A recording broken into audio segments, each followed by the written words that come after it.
Thank you.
Okay, so that's 10 o'clock. So welcome to the ordinary meeting of the Douglas Shire Council being held on Tuesday, 25th of May, 2021 at the Mosman Council Chambers. I hereby give notice that in accordance with section 277E of the Local Government Regulations 2012 that the ordinary meeting of council be restricted in numbers of public attendance because of the health and safety reasons associated with the public health emergency involving COVID-19. This ordinary meeting of council will be available to view via live stream on council's website and will be available for others to watch at a later time. I'd like to acknowledge the Guguyalanji people who are the traditional custodians of the land on which we meet today, and I'd also like to pay respect to their elders, both past, present and emerging, and extend that respect to other Indigenous Australians who may be listening or watching our meeting this morning. I note that all councils are present, our CEO, and we have a limited amount of staff as well as our media in the gallery. Thank you for coming today. Any conflicts of interest today, councillors? Nothing to declare. No mere minutes. So we'll go on to the confirmation of the minutes. So we've got a few of them here. So we've got the confirmation of the minutes of the ordinary meeting held on the Tuesday, 30th of March, 2021. Sorry, the 27th, is it? Is there another one there before that?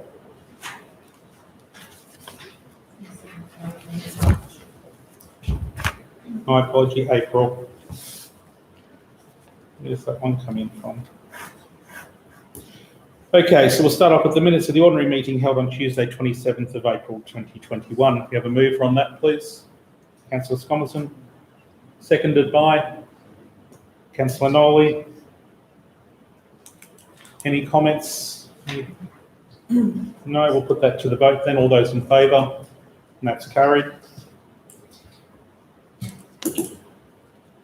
The meeting held on special meeting held on Friday, 30th of April, 2021. Have a mover for that one, please. Councillor McEwen. Seconded by Councillor Scomerson. Any comments, councillors? We'll put that one to the vote then. All those in favour? That's carried.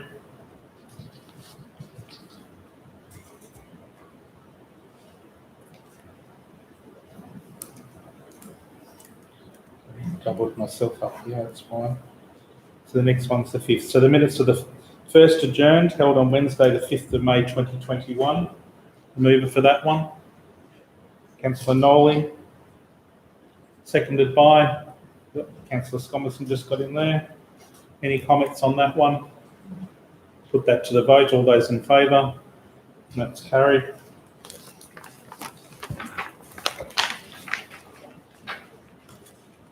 The minutes of the second adjourned held on the 11th of May 2021. The mover on that one. Councillor Scomerson. Seconded by Councillor McEwen. Any comments? All those in favour? And that's carried. Then we have the confirmation of the special council meeting held on the 17th of May 2021. A mover on that one. Councillor Scomerson. Seconded by Councillor McEwen. Any comments on that one? All those in favour? That's carried.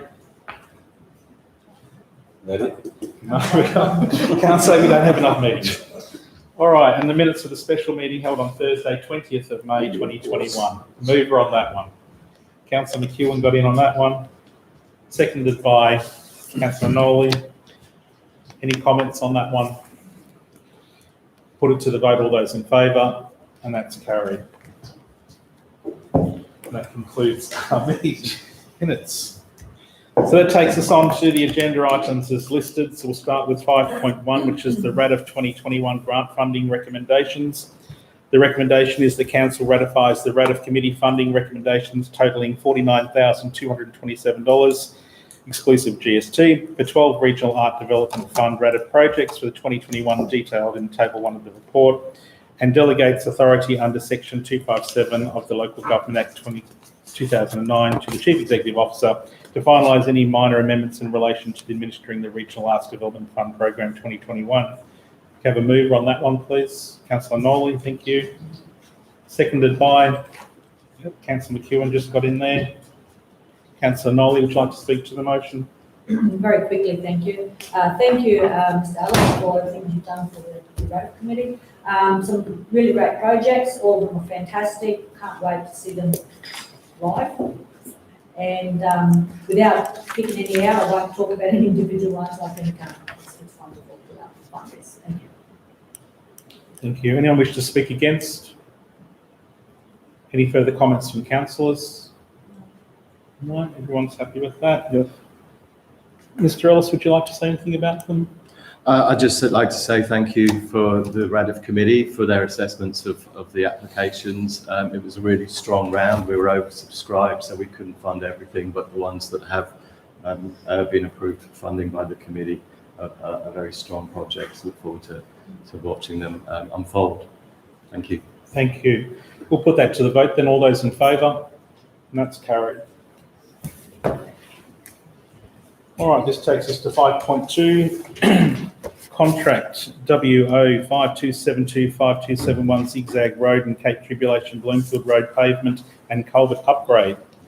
The recommendation is the council resolve to award the contract WO 5272-5271 Zigzag Road and Cape Tribulation Bloomfield Road pavement and culvert upgrade to Geo Construct Pty Limited, ABN 4264063545 for $6,188,299.55 GST exclusive, and delegates authority under Section 257 of the Local Government Act 2009 to the Chief Executive Officer to negotiate and finalise and execute any and all matters in relation to this contract.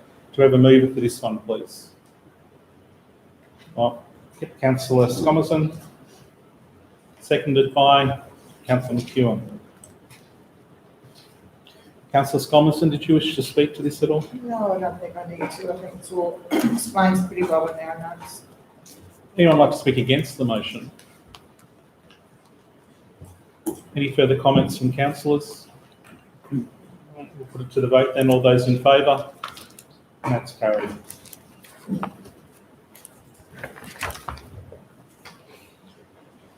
.3, the reconfiguration of lot 1 into 2 residential lots at 349 Mowbray River Road, Mowbray.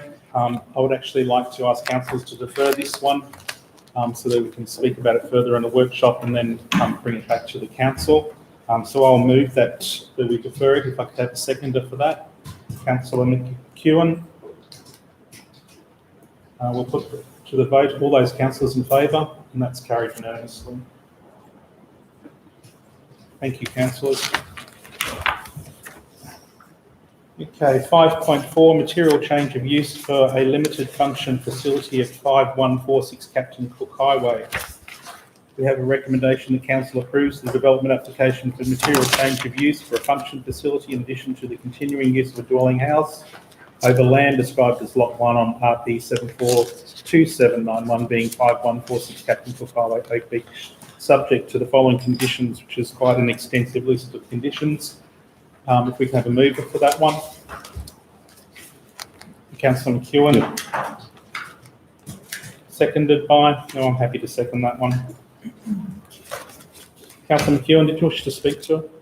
Just that I think that even though there's been a bit of comment about it lately, I think it's a it'll be a very good venue. The conditions that are on there, of course, if the venue doesn't abide by it, they'll be closed down pretty quickly, but pretty extensive. So I'm happy to let it go ahead. Thank you. Anyone wish to speak against the motion? Any other comments about Councillor Cemetery? Mayor, could I just question Mr. Beck? As Councillor McEwen said, they abide by the rules, Maker. At what level is it? 1 complaint, 2 complaints, or the very first complaint is taken seriously? Yeah, through the mayor. Yeah, that's correct. It's not necessarily based on number of complaints or any complaints for that matter. They've got to keep the register of number of functions held. And but yeah, if we do get any complaints, we'll be investigating those and taking further action. And that's grounds to shut the venue down, is that correct? If it's There's not abiding? particular processes under the Planning Act for enforcement. You start with a show cause, and they get the opportunity to explain what happened and what the particular circumstances were surrounding that particular complaint. But there is a set process under the Act that you can't just really just go and shut them down instantly, but every complaint would be investigated and followed through. Any other comments from councillors? Okay, no, I definitely concur with that. These conditions are very onerous on this property. And I really would emphasise the fact that if this becomes an issue, that it's dealt with as quickly as it can be. With that, we need to put to the vote all those in favour. That will be carried.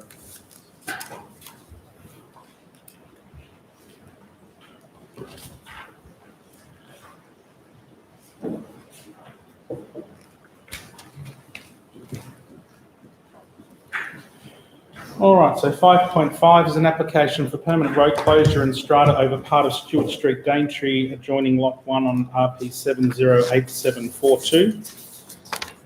We have a recommendation here that delegates authority to the Chief Executive Officer in accordance with Section 257 of the Local Government Act 2009 to execute a form Part C as a road manager in order to allow an application to be lodged with the Department of Resources with respect to permanently closing the road in Strata over part of Stewart Street, Daintree, adjoining Lot 1 on RP 708742, and advises the Department of Resources that there is no objection to the proposed application for permanent road closure in Strata adjoining Lot 1 on RP 708742 to encompass the existing veranda for the Big Barra adjoining Stewart Street, Daintree, subject to the following conditions, which the area subject to the closure being dealt with by way of term lease in Strata between the applicant and DOR. Any development and use of the airspace to be subject to the development application being lodged with council. The use must not obstruct or impede the use of the subject road by both pedestrians and vehicular movement. The lessee is to indemnify council against any claims of damages or injury which may occur as a result of the structure being erected over the footpath. Should the lease be cancelled or the structure demolished, then in the area of closure in Strata to be reopened as road, and the above will be at no cost to council. Delegates authority to the Chief Executive Officer in accordance with Section 257 of the Local Government Act 2009 to finalise all matters associated with the application. Is there a mover for that one, please? Councillor McEwen, seconded by Councillor Scomerson.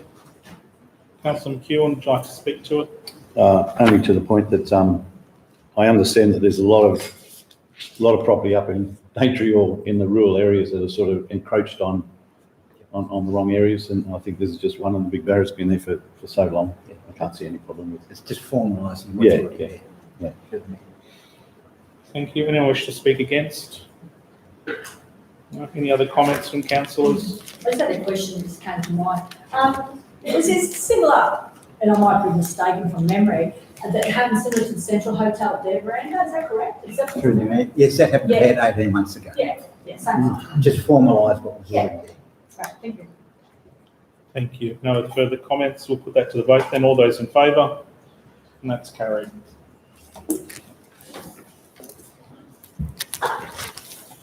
.6 application for permanent road closure over Esplanade adjacent to Lot 2 on RP 724386 Port Douglas.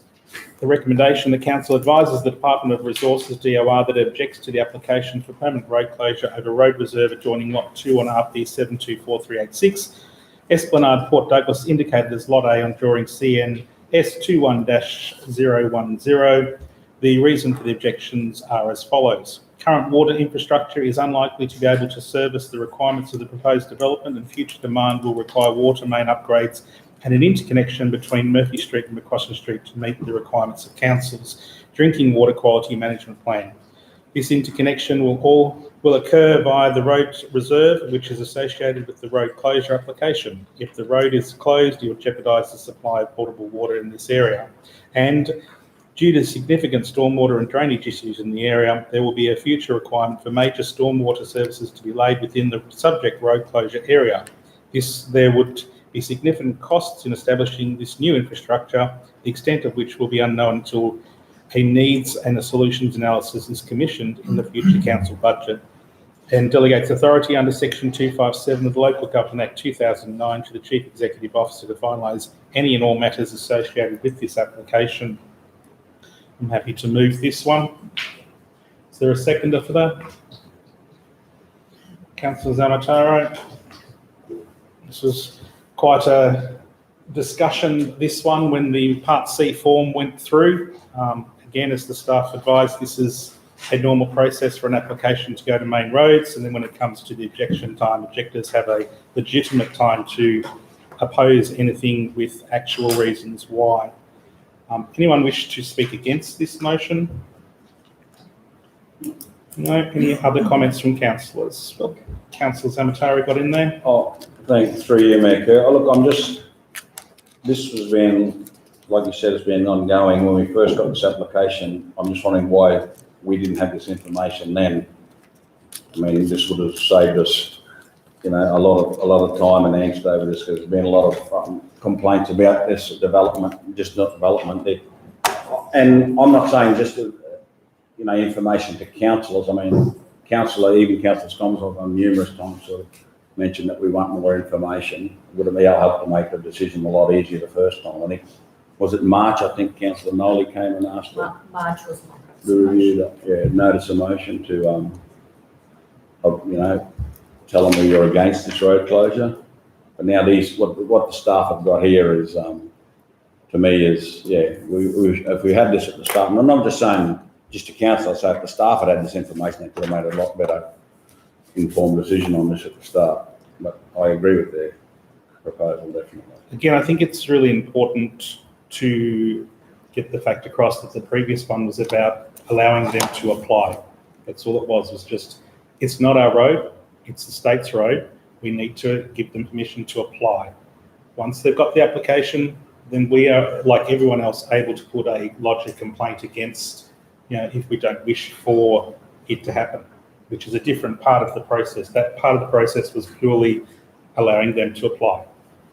So that's the difference between these two things. So this is the appropriate way for it to happen, that now that we're open for discussions, that the objections that we do have, which are legitimate objections this time, can now be forwarded to the state as such. Is there any other councillors wish to speak? Councillor Nolan? Thank you. I think that this report brings up some interesting points, and first of all, it proves that the road closure and the DA are not intrinsically linked, as being suggested around anecdotally that I've heard around town, that they are two separate things, and as you said, the process is happening, and they'll be handled by two separate processes, so that's really good to point out to the public. In the report, the recommendations give two predominant reasons, but I like the fact that in the body of the report there are two further reasons. I'd just like to read them out. I think there are two valid reasons also. The first extra one was infrastructure. The road closure application is not supported as council requires access via the road reserve in order to install future drainage infrastructure to service the surrounding properties, plus any potential new development in the area. And my personal favourite, actually, is that from the Environment and Planning Department, road closure is not supported on the basis that the development is as proposed represents significant non-compliance with the planning scheme, as the proposed road closure has been made to facilitate the development of the land as proposed. The road closure application is not supported. So I think they're really important points that the public should be also aware of, although they're not in the recommendation part, they are in the body of the report. I think, thank you, Councillor Zamatara, for bringing up your points. I think that's also important. Thank you. Thank you, Councillor Nolly. Again, I reiterate the fact that it shows the system works, and if the staff are allowed to do the job and give the recommendations they give us, the process will follow through and things will work the way they're supposed to. With that, we'll put it to the vote. All those in favour of the recommendation? And carried. Yeah.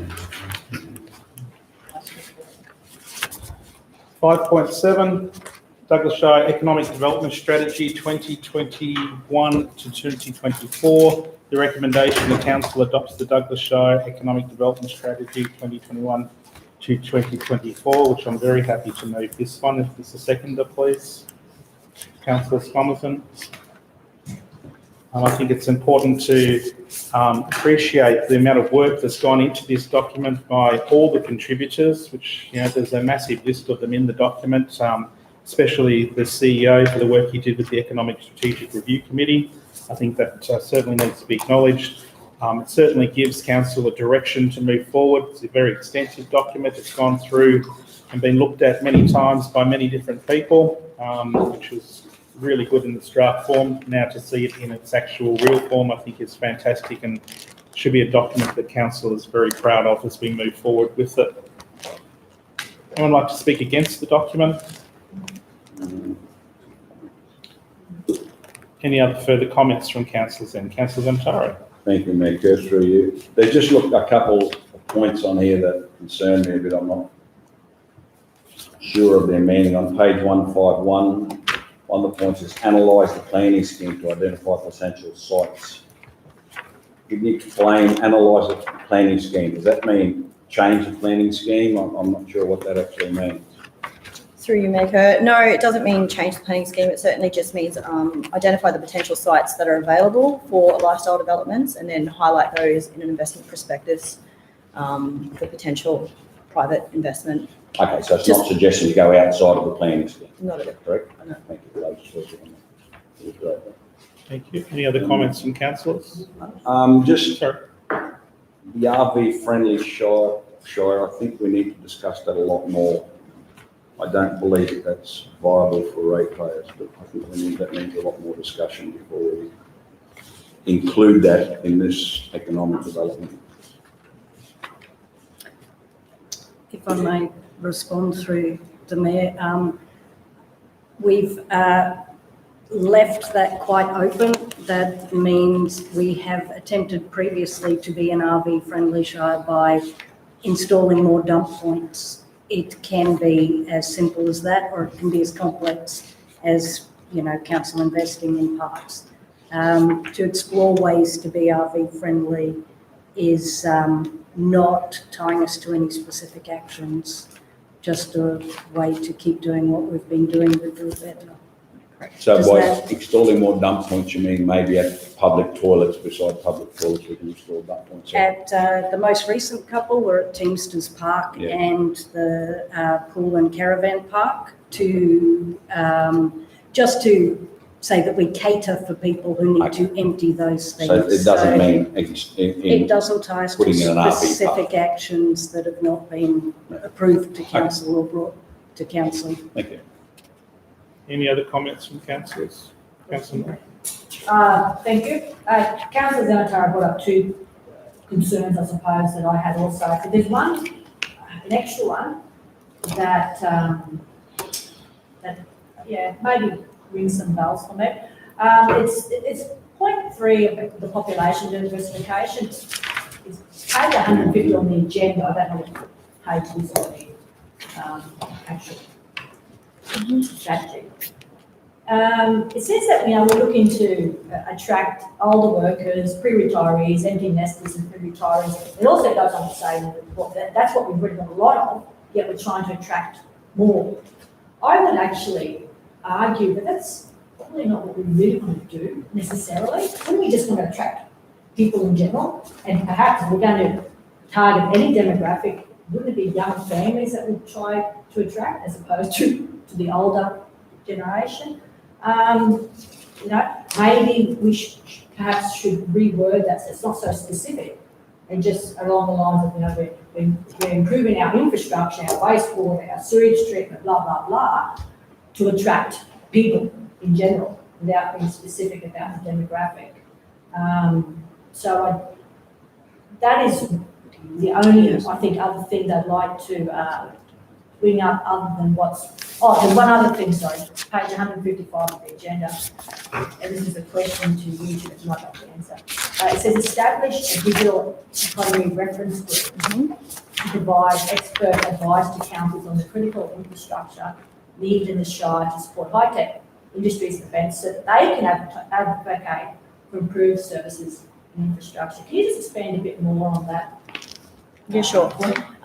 Through you, Maker. Firstly, I'll just touch on the first comment around the population diversification strategy and why targeting the specific group that we have versus families is a strategy that has been formulated. We don't currently have the jobs in the Shire to support a growth in significant numbers of families. For example, like the current household median wage is only just over $1,100, and if you compare that with median rent and the like, it's not an area that we see a lot of opportunity for growth in, purely based on jobs and the available housing situation. The market that we've gone after here are potentially not job dependent portions of the population, so they're not coming here looking for as such work. They're just they're obviously not job dependent. They have jobs that they either run from home or potentially have their own businesses. So there's some pretty clear reasons as to why we would go after that section of the population, and I think the flow-on effect increasing the demand for those ancillary services really then allows us to bring those higher paying jobs that will eventually attract more families. So that there's some really strong sort of evidence-based analogies there. And then your second point there, establishing a digital economy reference group, that's basically saying that get a group of people in a room together who know exactly what they're talking about when it comes to infrastructure required in the Shire to help us progress high-tech industries or events. So there are a number of events that come here that have a really significant demand on our internet, and it's really clear that that's one of the significant weaknesses of the Shire. And so we need to get the right people in the room to have a discussion about what exactly is required to improve the infrastructure in the Shire so that we can support high-tech industries and events who have that increased demand, because we can't necessarily go after a certain portion of events or certain industries unless we have the right infrastructure here to support those. So just on that, continuing on that question, and how do you envisage that they advocate better than what council can advocate? Maybe it's a misunderstanding of the wording there, but basically the reference group would provide the informed knowledge to the councillors, for the councillors then to advocate for that infrastructure, because that's definitely where the advocacy is required. If I just give a good example of that, would be the Dive Club. Correct. Dive Club, when they were filming, they film everything digitally and send it via the internet straight to their editors. Their editors then edit it to see whether that scene has worked. If it hasn't worked, they can reshoot it. So having that high-speed interconnection was really important, and if we're going to continue to get that type of industry here, it's something that we as councillors have to advocate to make sure the NBN is up to speed for those types of things. Yeah. That's a good example. Constance? Through you, Mick. Look, just to expand on a comment made by Councillor Nolly, all the advice from our experts in the water and waste have told us that our water's at capacity, our sewage plants are at capacity. So, I mean, we have to make clear that needs to be looked at first, prioritised before we even look at, expanding the population. I know in my trade, I know for a fact that we're at capacity. And that's very heavily, documented in this as well. Yeah. Both the infrastructure is a must. It's certainly what we've been pushing to get the infrastructure up to date so that we can cope with this continuing growth. Any other comments from councillors? All right, with that, we'll put it to the vote then. All those in favour? And that's carried. Unanimously. 5.8. Port Douglas Grand Fondo Festival Resource and Performance Agreement. The recommendation is the council enters into a 3-year resource and forms agreement with the event organisers for the Port Douglas Grand Fondo Festival with $50,000 GST inclusive in year 1, $50,000 GST inclusive year 2, and $50,000 GST inclusive in year 3. Offers in-kind support for each year's events and promotional assistance, including through council's mobile notice boards if available, and during each festival with in-kind use of Port Douglas Community Hall and Port Douglas Sports Complex if available and practical. Delegates authority under Section 257 of the Local Government Act 2009 to the Chief Executive Officer to administer matters associated with the above. Is there a mover on that one, please? Councillor Nolly. Seconded by Councillor Zamataro. Councillor Nolly, would you like to speak to that since you've moved it? Thank you. Yeah, look, I've been supporting this right from the beginning. There's obviously going to be probably inevitably a few teething problems like anything, but the gentleman who's proposed is a very well organised man. I think if anyone can pull this off, he can. So I have a fair bit of faith in that. It is a fair chunk of money. It is a lot, actually, of money, more than what we generally give it in sponsorship. But I do believe that there is a good argument that we will be repaid very handsomely for this investment. And I suppose time will tell. It is obviously for 3 years, and so if it doesn't work, then we can obviously pull the plug. So I'm very happy to support this recommendation. Anyone wish to speak against it? No. Not Any against. further comments? Councillor Scott. I think this will be good for the Shire. The only issue I have is that, well, the cost is a huge amount of money. And, you know, we are offering other income support as well. But I would have liked to have brought this up in a workshop to discuss a little bit more, especially because, you know, there are costings in closing roads and putting up, you know, traffic people and all the rest of it. I would like to see this for 1 year and see how it goes, and then look at options of another 2 years after that to see how this goes this time, because there's a couple of things in here that they're not going to bring this time, which, especially for one thing for kids, and I would have liked to discuss this in a workshop first. And so it is a big chunk of money, as Councillor Nolly said, so I would like not lock us into 3 years, but look at 1 year and see how this goes. And if it's a roaring success, yeah, let's pull the next 2 years in. Just let's feel it, because 3 years it's a lot of money to be locked in for 3 years if it doesn't work. Yeah, through you, Maker, if I may. The funding agreement that the event organiser is actually chasing with the state is a multi-year funding agreement, and so it would be imperative that we put forward that support to match the multi-year funding agreement that the state would support. So obviously they won't potentially give a 3-year agreement if in fact they can't guarantee the local government support over the same duration of time. So a 3-year agreement it also provides that surety to the event organiser that they have that continued support year on year. So. If I may, I think it's good in the sense that we have it as a 3-year contract so that it's in our budget. But the KPIs that will be put on them, you know, if the KPIs in the first year are not met and they do not hit, I'd be correct in saying they will not continue to get funding. That's correct. So it's very specific that it's got to be in the KPIs that they meet their targets, that they've promised that they do, and then therefore we know it's worthwhile to continue. If they don't hit the KPIs, then they don't get further funding. But as far as we go with our budgets, we need to know we're committing to it, and for their further funding, they also need it. So, Sorry. If you wish. And look, I know it's a fair chunk of money, as both councillors said, but the potential it has to contribute to the economy is far greater than that. And I think that's why it's worth taking. I think it's a good start. $50,000 in the big picture. If he can create what he intends on creating for the economy, I think it's a cheap investment in that respect. So it's worth the gamble to attempt it. So, Councillor McEwen? Yeah, just so I concur with Councillor Scommers on, but I do have, like Councillor Nolly says, great faith in the gentleman who presented to us.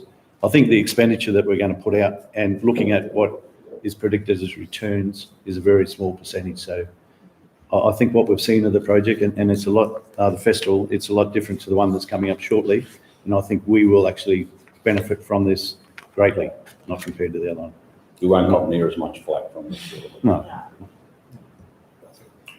Did you have something else, Councillor Owens? Oh, yeah, I just wanted to ask Councillor Scommers on, would you feel better if we deferred? Can timing wise we defer this? No, and discuss it further? I mean, you know. I'm happy with this now, and it's just that, I would have liked this had a workshop beforehand, so we could have discussed it, because all of a sudden, and, there's nothing here about KPIs, so it would have been good to just nut it all out first. Yeah, through you, Mayor Kerr, the KPIs we can certainly bring to a workshop. We can discuss that if you'd like. The funding deadlines for the next iteration of funding, so they also have to approach another local council, then they have to go to the state, and so there's some really, really tight timeframes to meet moving forward. Thank you. All right, with that, we'll put it to the vote. All those in favour? And that's carried unanimously. 5.9, sole specialised supplier register, that the council resolves to approve the attached list of sole suppliers and/or specialised suppliers under the Test 2, 3, 5A and B of the Local Government Regulations 2012 for the supply of equipment and services for a period of 2 years. Delegates authority under Section 257 of the Local Government Act 2009 to the Chief Executive Officer to enter into contract and negotiate, finalise and execute any and all matters associated with or in relation to sole suppliers subject to Council's normal procurement policies and practices. Is there a mover for that one, please?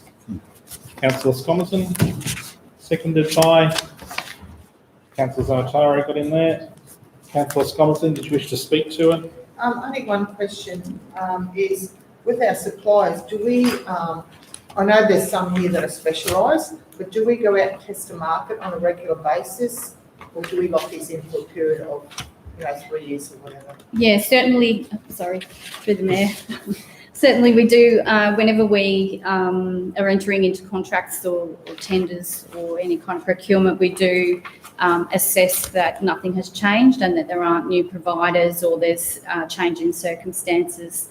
And sometimes, because we do actually try and put this up annually or more regularly. We've done 2 years in case there happen to be no changes.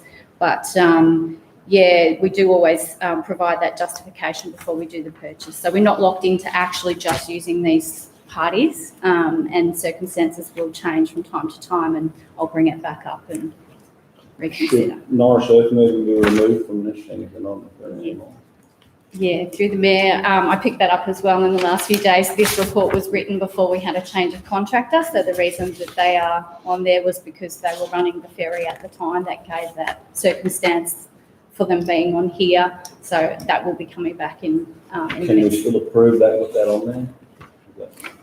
Well, until the 30th of June. No, okay. All right.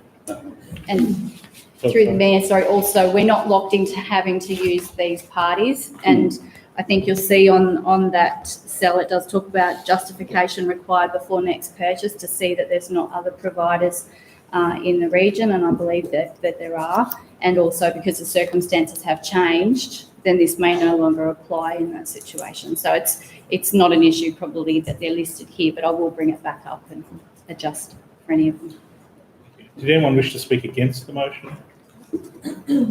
Any further comments? With that, we'll put it to the vote then. All those in favour? And that's carried unanimously. 5.10, financial report, April 2021. The recommendation of council notes the financial report for the period ended 30th of April 2021. The mover, please. Councillor Scomerson, seconded by Councillor McEwen. Councillor Scomerson, did you like to speak to it?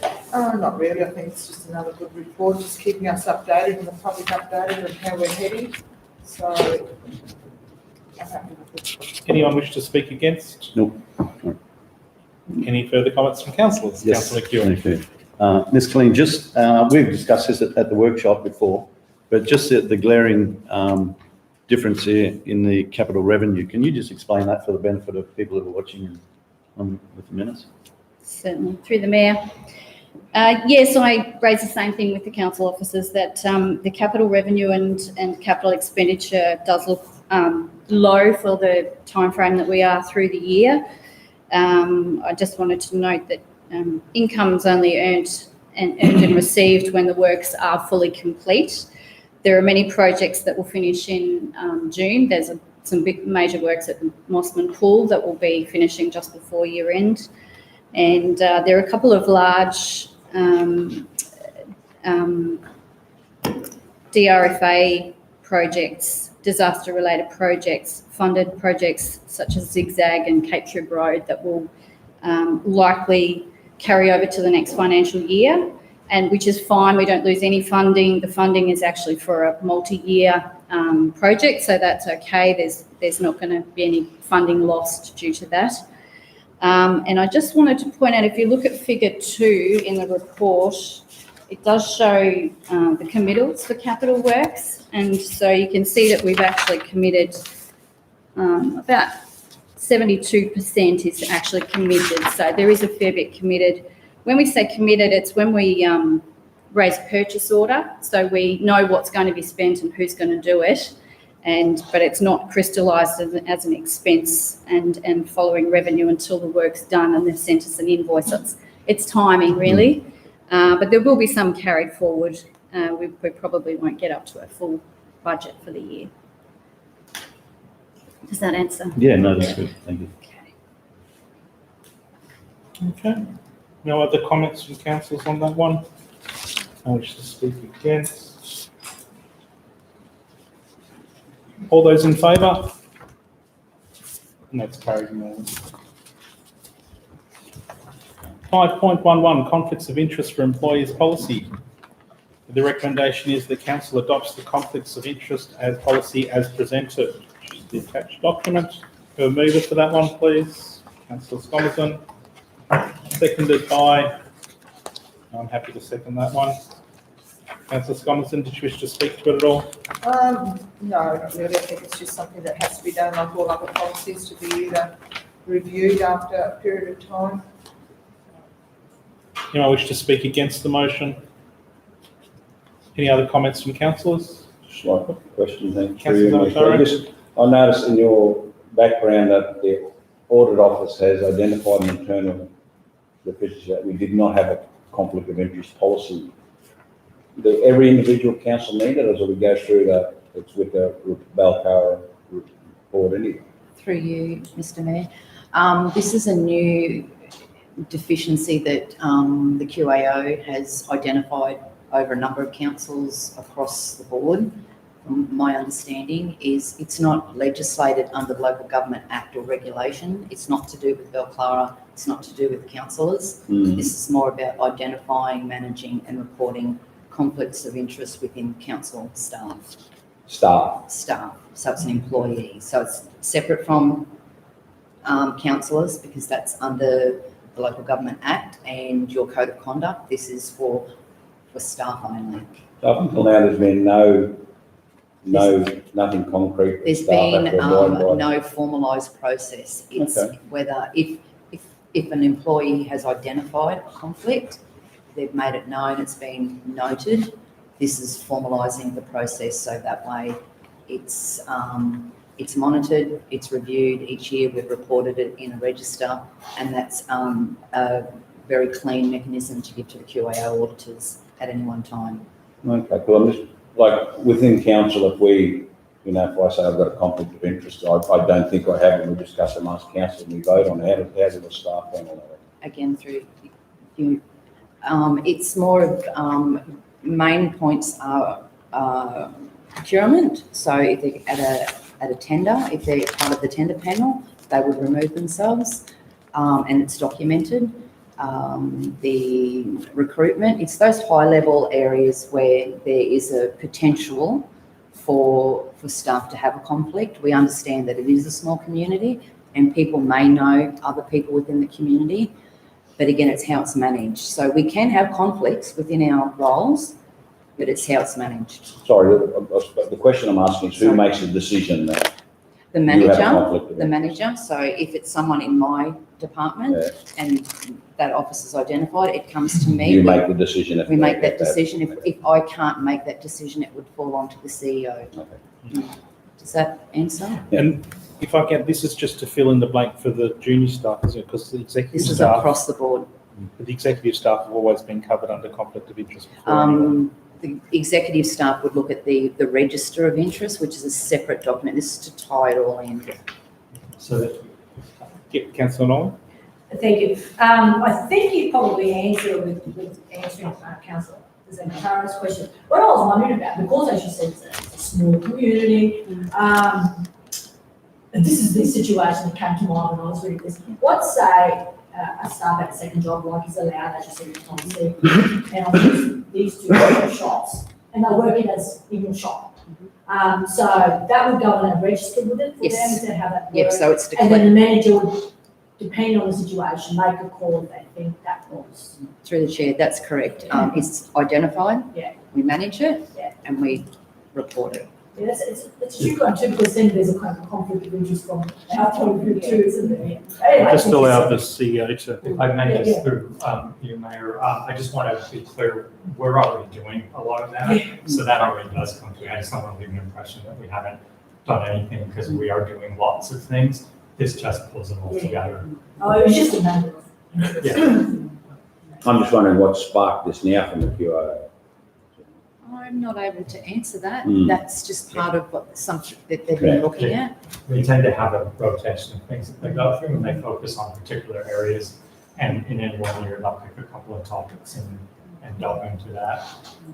So It's a good idea, you know. Again, I'm just wondering if there's been issues in other councils and they've Sorry, had to guys, go. just keep in mind. All right, so if there's no further comments then, we'll put it to the vote. All those in favour? And that's carried. Thank you. All right, so then move on to 5.12, CEO report for period January to March 2021. The recommendation is the council receives and notes the organisational report card and report from the Chief Executive Officer for the period of January to March 2021. Have a mover for that one, please. Yes, Councillor Scomerson, seconded by Councillor McEwen. Councillor Scomerson, would you like to speak to it? Just another well-informed report for the community, and I'm happy with what I read, so. Any other councillors or anyone against the report? Against it, just like that. Yep. Councillor Zamtari, you had a comment? Thank you, Mick. Just to the CEO, look, it's a good report, there's a couple of points. One of the points is the cattle bridge in Upper Daintree. You're saying it liaising with 3 cattle farmers. I know there's been a bit of controversy about them.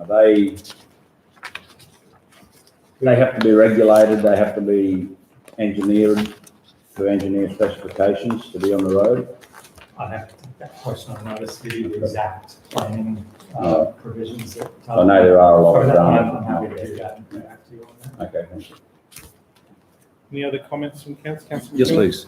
please. Just in relation to the CRMs, I just noticed that the largest inquiry there is in relation to water, maintenance and water. So you would expect that if we get the smart meters in as we propose, that's going to cut down a lot of workload with all the inquiries and problems with our water? Through you, Mayor, not necessarily, because what it will do is give people more instantaneous information. And in some ways, that would be a good thing. Well, actually, in many ways, that would be a good thing because they'll know instantly if their water spikes. And so they'll be able to contact us straight away. So I don't know that it will reduce inquiries. In fact, if anything, I would hope that it would increase inquiries because we want to get onto those leaks ASAP so we can deal with them ASAP. Right. So I don't think it will change that volume. It will just change the speed Okay. to which we're able to respond. Yeah. I think. And fix the app? Yeah, Okay, yeah. yeah. And just another question too, just in social conversation with one of the team leaders the other night, they were mentioning that, just if you're aware of this or if it's going to cause a problem, but they're finding it very hard to get contractors and specialised people to even give them quotes or even get back to them with some of the specialised work that's needed for example, they're doing the pipes in the front street for beautification. Apparently they're saying that they just can't, so they can't progress because they can't get the information. It's just so busy and with the contractors and specialised people that they're just not being able to move forward. on some of these projects. Through you, Mayor, we are definitely hearing that. Mm. There are a lot of works occurring at the state level. We do a lot of works. There are some developments. So yes, there's a lot of building activity. So we've definitely heard that. Mm. Yeah, absolutely. I have to concur with that. I think council's not unique in the fact that, you know, most people are looking for tradies and business. You just can't get them. Everyone's extremely busy at the moment, and some projects may be delayed because of that. Mm. And that's through other councils as well, saying the same thing. So, which is an issue, but yeah, we will get through and we'll get them done eventually. Yep. All right, with that, we'll put it to the vote. All those in favour? And that's carried. Right, that brings us to notices of motions. Now, Councillor Stomerton, you informed that you wish to put through a notice of motion, so I'll hand over to you to read that, please. Okay, the motion is that council requests the CEO to engage a probity audit to investigate the contract process for the Daintree ferry contracts, including the original 2 ferry tender, the outright purchase of the existing ferry, and the solicitation, evaluation and award of the interim ferry contract. I'm happy to second that one, Councillor. So that gets us to the floor, if you'd like to talk about it. Yeah. The current Daintree ferry contract will expire on the 30th of June 2021, and the council has now purchased the existing ferry from Syrian Enterprises and has engaged Divers Den to operate the ferry as of 1st of July 2021 in order to ensure continuity of the service. The process by which council arrived at this solution has been long, arduous and fraught with risk. Considerable stress has been placed on the community while a solution has been worked out. As the Mayor said in his open letter to the community dated 21st of May 2021, council has repeated offers and overtures to Syrian. Comments have been made by some that the contractual process was a debacle. For the sake of transparency, it is essential that a probity audit be conducted so that the community understands the processes involved and has faith in the decisions that council has ultimately made. Further, council has not completed a longer-term 2 ferry contract and the tender has expired.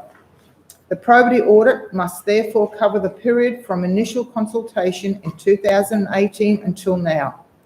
It must include the initial tender process, as well as the interim contract tender and the attempts to extend the current contract with Syrian. The probity audit must also include the process by which council procured the ferry. It is understood that some information will be of the commercial and confidence nature. There should be 2 final reports. One report should include all information and should be provided to councillors, the audit committee and the management. A second report should include all information that can be made public, and council should make the report available to the public. While I am confident that staff have done the best job under challenging circumstances, it is expected that in addition to reviewing the processes used, opportunities for improvement will be identified. It is understood that costs will be involved. However, the public is entitled to understand the lengths to which council went to secure the ferry service and to ensure that council is not put into this position in the future. Thank you, Councillor Thompson. Anyone wish to speak against the motion? Any comments from councillors regarding the motion? Councillor Nolan? Yes, so I support this. I'd just like to ask some questions and go through a few bits and pieces to make sure we get this absolutely right. So the first thing I'd like you to consider or think about is that right at the beginning of your motion, you've got the council requests a CEO to engage a probity auditor.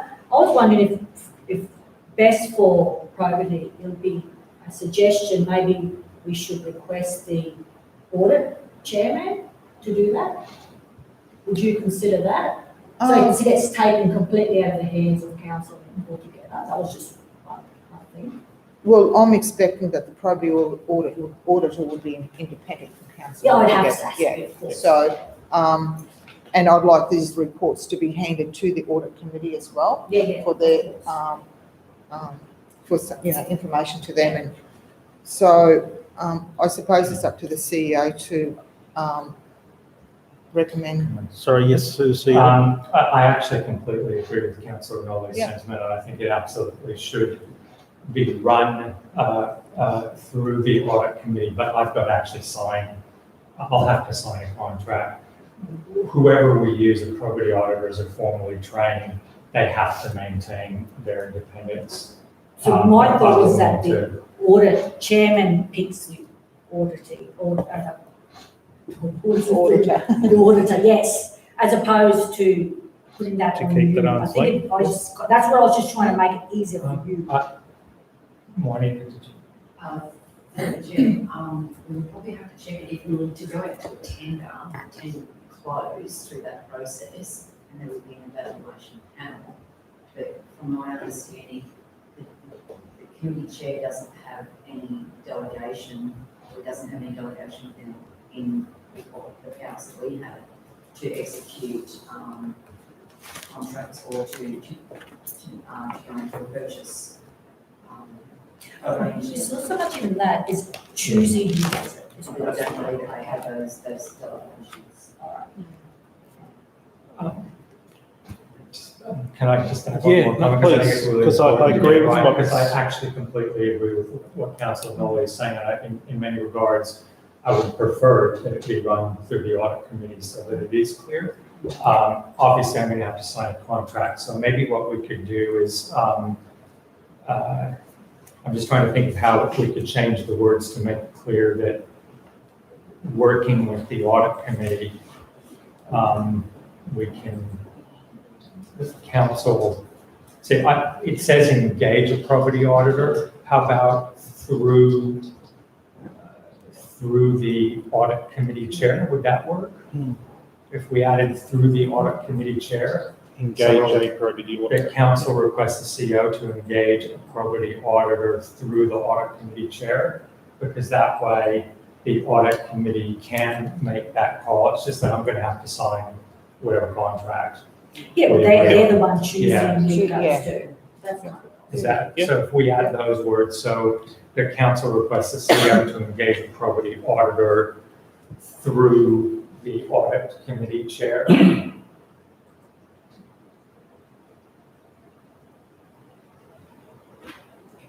Investigate the contract, yeah. I think that works. Yeah, that to me is a better way. Is that- Yeah, I agree. So, Councillor Nolly, you're proposing an amendment to the motion? I haven't quite finished. There's a few other things that before we get there that I'd like to talk about, because there might be further additions, obviously. The other thing I was wondering about is that you've got a lot of good information in the background, but it's not actually in the motion, okay? And one of the things is that about the two reports, so confidential, public one, should that be included in your motion as opposed, because the background doesn't become the motion. So should that be a second point in your motion where you say, and two reports come back to council or something like that? You understand what I'm getting at? Yeah. So I'll just go through the governance officer on this one for that to occur. Does it need to be in the motion, or is it? Through you, Mayor, I think I understand where you're coming from and reading that. I think there's enough substance in what the motion is to come back, because I think the first step is for me to appoint and work out what the cost will be, and then probably come back to council to say, to execute it further along. Oh, you think there's going to have to be a step in between? I'm not too sure. Mark, you might best know to answer that one, sorry. I think there's a very good chance that depending on the cost of this, I'll need to bring something back to the council to get approval for the cost. And it might be at that stage, once we scope it out, that we could bring a report back and work out exactly how it's going to work through the audit committee chair. So I think that's probably a very good point. There is probably a secondary step in this because I don't know off the top of my head who we can appoint, and we're going to need to do a proper process going through that. So I think that's how we could address those issues. Mhm. Because I do think that there is some reason to maybe specify some of that, but I think we can do that in a report back to council. I think that sounds like a good idea. That sounds good. I didn't realise I was going to have to do that interim step. I can't, I'm sorry, just because I want to make sure it's right. As I said, I support it. I want to make sure it's right. In the motion, do you think you should include dates from the original two ferry contender of 2019? I mean, is that necessary, dates, or you're happy with that? That was just. It's just got the, You do have the two. initial consultation 2018 till now. Yeah. So it's from probably day one. When But that's not a new motion. Oh, right. Yeah. Do you think it's a good idea? Anyway, so that was. Well, I think we'll come. Again, I think in the next step. stage, that Yeah. can be stipulated. Let's get through the Yeah. first stage of getting the auditor to find a property auditor. Yep. And therefore get a report done up that comes back to council, and that can have the breakdowns of exactly what we're wanting from the property audit and the costings. Okay, and one last thing, once again, just a very small thing. The word we use, interim ferry solution, is that the right word to use? Is it interim, is it extended, is it, I don't know. That was the last thing I had to ask.